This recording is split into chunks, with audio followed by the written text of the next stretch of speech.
Hello friends, आप लोगों का वेलकम है आपके अपने YouTube channel navy air force coast guard special पे।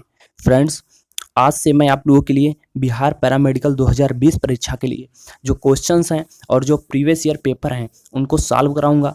तो फ्रेंड्स, आप हमारे इस चैनल को सब्सक्राइब करिएगा क्योंकि मैं आप लोगों की डिमांड पे ये क्लासेज स्टार्ट कर रहा हूँ। मैं अभी तक बिहार पैरामेडिकल की एक भी क्लास लेकर नहीं आया था, बट आप लोगों ने बहुत ही ज़्यादा कमेंट किया क्योंकि मैंने आपको जो बीएसएफ हेड कांस्टेबल आरओआरएम का एग्ज़ाम निकला था उसके लिए फिजिक्स की प्रिपरेशन कराई थी और उसका बहुत ही अच्छा रिस्पांस आया था। तो हो सकता है जिन भाइयों ने हमसे बीएसएफ की तैयारी की हो उन्हीं भाइयों ने हमें कमेंट किया हो, तो इसलिए मैं आप लोगों के कहने पर यहाँ पे बिहार पैरामेडिकल की जो क्लासेज हैं वो स्टार्ट कर रहा हूँ।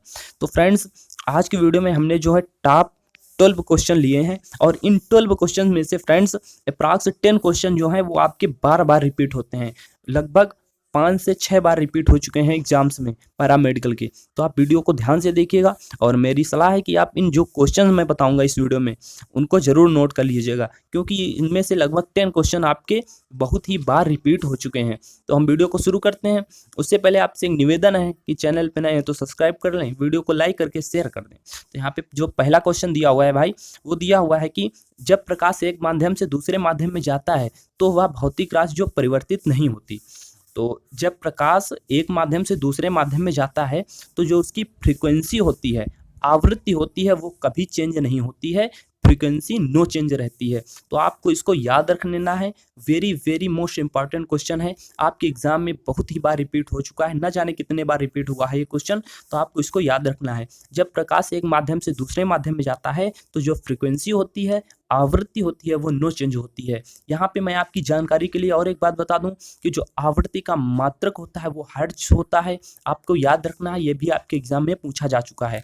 अभी हम यहाँ पे देखते हैं जो अपना सेकंड क्वेश्चन कह रहा है आपतित प्रकाश की एक किरण को परावर्तित कर रहा है एक समतल दर्पण को आपतन तल के लंबवत दर्पण के तल में आपतन बिंदु से जाती हुई अक्ष के परिता थीटा कोण से घुमाया जाता है तब।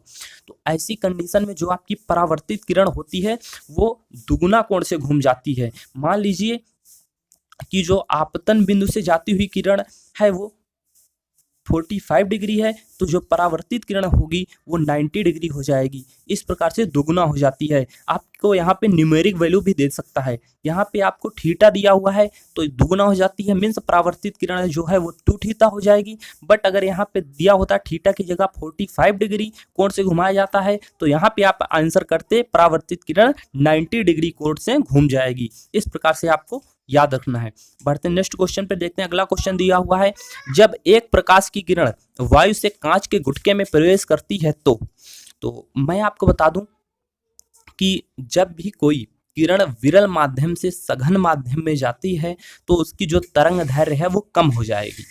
तो आप अपने व्यवहारिक रूप में सोच कर देखिएगा कि जो वायु होती है वो काफ़ी हल्की होती है और जो कांच होता है वो काफ़ी भारी होता है।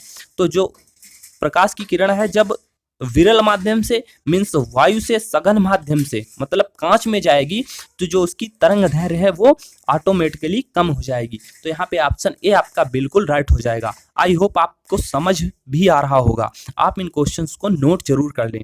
अगला क्वेश्चन है, एक वर्णीय प्रकाश का एक पुंज एक सघन माध्यम से विरल माध्यम में जाता है, इसके फलस्वरूप तो भाइयों इसके वेग में जो है वो वृद्धि हो जाएगी।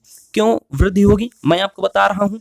आप मान लीजिए कि रेत है और आप एक जो रोड होती है आरसीसी रोड, ठीक है, आप रेत पर दौड़ते हैं तो जो आपका वेग होगा वो डाउन होगा और जब आप रोड पे दौड़ेंगे तो आपका जो वेग होगा वो तेज होगा। ऐसा इसलिए होगा क्योंकि यहाँ रेत में आपका जो धूल है, मिट्टी है, रेत है, वो काफी सघन है, काफी ज्यादा है, इसलिए यहाँ पे आपके पैर जो है धसेंगे, इसलिए आप यहाँ की जो वेग होगा आपका कम होगा और रोड पे आपके ऊपर कोई भी बल नहीं होगा, आप स्वतंत्र होंगे और आसानी से दौड़ सकते हैं तेजी से। तो यही रीजन है कि जब एक सघन माध्यम से विरल माध्यम में जाती है तो उसके वेग में वृद्धि हो जाती है।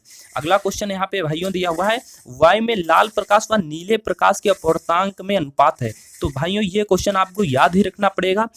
ये आपको याद ही रखना, अपने माइंड में इसको लिख लीजिएगा, जो है वो 1 से कम होता है। वायु में लाल प्रकाश व नीले प्रकाश के अपवर्तनांक में जो अनुपात होता है वो 1 से कम होता है। ठीक है, बढ़ते हैं नेक्स्ट क्वेश्चन पे और देखते हैं अगला क्वेश्चन। अगला क्वेश्चन दिया हुआ, एक पूर्णतः पारदर्शी पदार्थ निर्वात में अदृश्य होगा यदि अपवर्तनांक म्यू है। तो हम बताएं वो जो अपवर्तनांक है उसको 1 होना पड़ेगा। ऐसा मैं किस लिए कह रहा हूं?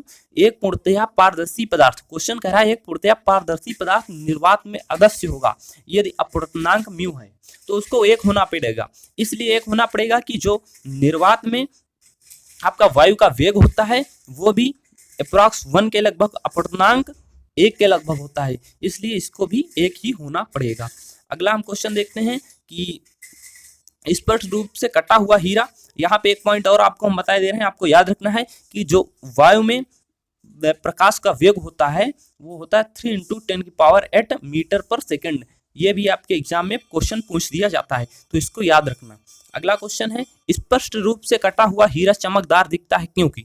तो मैं आपको बता दूं ये क्वेश्चन बहुत ही पुराना क्वेश्चन है, लगभग 8th क्लास में हम लोगों को पढ़ाया जाता है। तो जो स्पष्ट रूप से कटा हुआ हीरा होता है वो पूर्ण आंतरिक परावर्तन की वजह से आपको काफी चमकदार दिखाई देता है, और पूर्ण आंतरिक परावर्तन की ही घटना पे आप लोगों को जो रेगिस्तान में मरीचिका है वो दिखाई देती है। तो इन दोनों एग्जाम्पल को याद रखिएगा, इनमें से कोई आपके एग्जाम में पूछ लिया जाएगा। अगला क्वेश्चन है, पूर्ण आंतरिक परावर्तन संभव है यदि प्रकाश। तो जब पूर्ण आंतरिक परावर्तन तभी होगा जब प्रकाश सघन से विरल में जाएगा, मीन्स कांच से वायु में जाएगा। कांच आपका सघन है, वायु विरल है, तो जब कांच से वायु में जाएगा तो आपका पूर्ण आंतरिक परावर्तन हो जाएगा।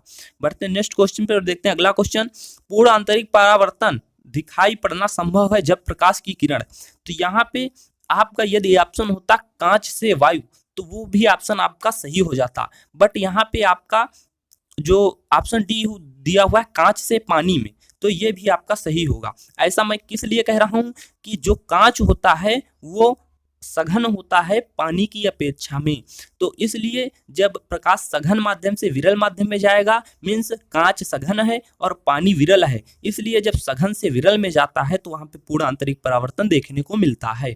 तो यहाँ पे ऑप्शन डी जो है वो बिल्कुल राइट हो जाएगा।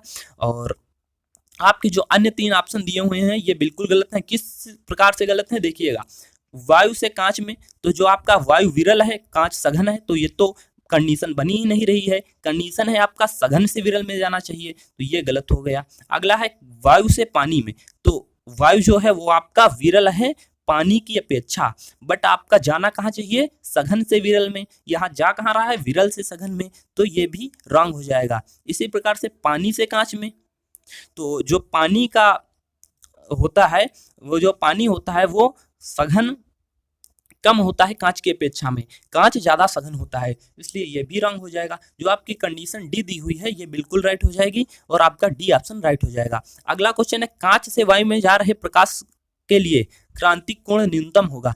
तो ये आपको याद रखना है, रट्टा लगाना है इस क्वेश्चन का। बैंगनी रंग के लिए जो कांच से वायु में जा रहे बैंगनी रंग के लिए क्रांतिक कोण होता है वो न्यूनतम होता है।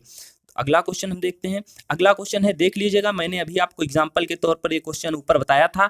जो रेगिस्तान में मृग तसड़ा मिरेग जो बनती है वो प्रकाश के पूर्ण आंतरिक परावर्तन की घटना के कारण बनती है, ये मैंने अभी आपको ऊपर बताया है।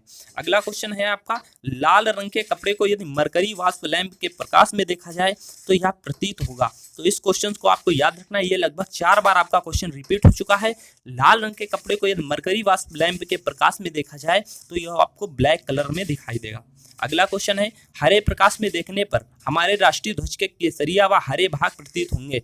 तो ये क्रमशः आपको काले व हरे दिखाई देंगे। आपको लगभग इस क्वेश्चन को भी याद रखना है। तो फ्रेंड्स, ये आज के टॉप जो आपके 12 क्वेश्चन थे वो थे। इनमें से अप्रॉक्स 10 क्वेश्चन आपके लगभग 5 से 6 बार रिपीट हुए हैं। कुछ क्वेश्चंस तो ऐसे हैं जो लगभग 10 से 12 बार रिपीट हो चुके हैं। तो इन सभी क्वेश्चंस को आप नोट कर लीजिएगा, याद कर लीजिएगा और हमारे चैनल को सब्सक्राइब कर लीजिएगा। मैं आपको डेली इसी प्रकार से वीडियोस प्रोवाइड कराऊंगा और आपकी तैयारी कराऊंगा। तो आई होप आपको वीडियो अच्छा लगा होगा। वीडियो अच्छा लगा हो तो प्लीज़ वीडियो को लाइक करें, शेयर करें और चैनल को सब्सक्राइब करें। मिलते हैं नेक्स्ट वीडियो में, तब तक के लिए आप सबसे जय हिंद, जय भारत, वंदे मातरम।